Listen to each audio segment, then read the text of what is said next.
Excuse me. That's not good. Now, it's not an April Fool's Day thing, but Sony is coming out with a 100 megapixel medium format sensor. Also supposedly a 150. The only Jesus, the only problem with that is that everybody was jonesing. Not me. It doesn't bother me. It's like if 51 megapixels is not enough, then you got some damn issues. The files aren't even that large, both RAW and JPEG on 51 meg. I've got a lot of files sent to me on the new Fujifilm GFX. The problem is all those bloody people out there, and there are a lot of them. They're like, I really desperately need a camera, but I think I'm gonna wait a year or two for the next thing. If you think like that, then you're never gonna buy anything. But there are a lot of people out there like that, and they're like, well, I'm saving up to buy a GFX. They're like, oh my God, Sony's already announced they're gonna have a 100 megapixel medium format sensor out, and it is going to go into the Fujifilm GFX, the second iteration. Whether it's the 100 or 150 megapixel, probably the 100. People are like, oh, well, I was going to buy a GFX, but now I'm going to wait a year and a half, for, and, once that one comes out, then there'll be like an announcement of like a 200 megapixel. It's like, well, I could wait a couple more years. There are people like that, I understand being short of funds. That's one thing. That's one issue totally separate.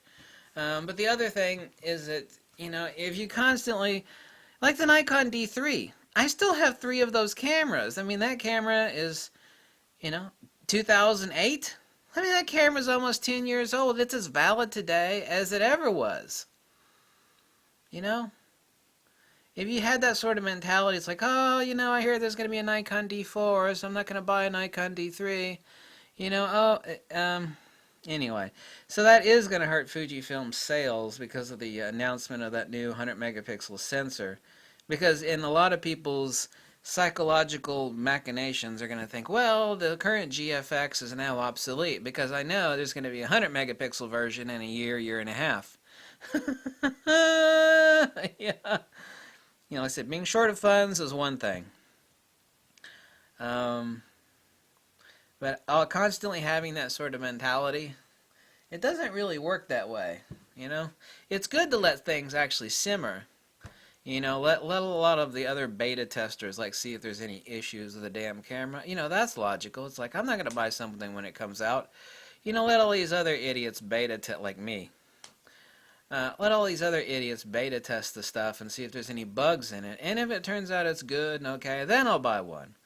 That's that's a pause to see if there's any defects of manufacture and design. That's a really intelligent thing to do. But constantly telling yourself, I desperately want it, but there's going to be like a new version 2 years down the road, so maybe I should wait 2 years. That's like thinking, well, maybe I should do nothing in life because I'm eventually going to freaking die. Eventually I'm going to die. They're going to stick me in a box. So why the hell should I do anything? Eventually I'm going to lose it all. I mean, that's the exact same sort of mentality, so I've had people ask me about that too. It's like, oh, there's a new sensor out.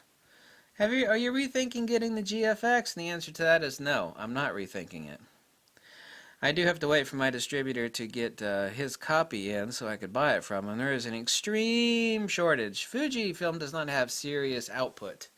It's not like Nikon where they're rolling crap off the slave labor, the assembly line in Southeast Asia at breakneck speed. Wakata! No. They're slowly made meticulously in Japan. Hey! Love Japan stuff. By the way, I saw a video recently. Oh my God! Oh my God! It was a video of the Sony A7R II being made. I forget which country it was being made in. All the workers look like zombies, and they are working really, really, really fast. And I was thinking in my head, I was watching that, I was like, damn, that is so totally different than the 4 or 5 videos I've seen of the Fujifilm factory, where they're going really slow and meticulously, and they're doing this number. But in the A7R II plant in Southeast Asia, they're going, next, talk about a perfect example of Fujifilm versus Sony manufacturing standards. That was pretty funny. That was accurate. That wasn't really hyperbole. That was very accurate statement. You can watch those videos if you like. Uh, Thanks for watching. Catch you later. Bye.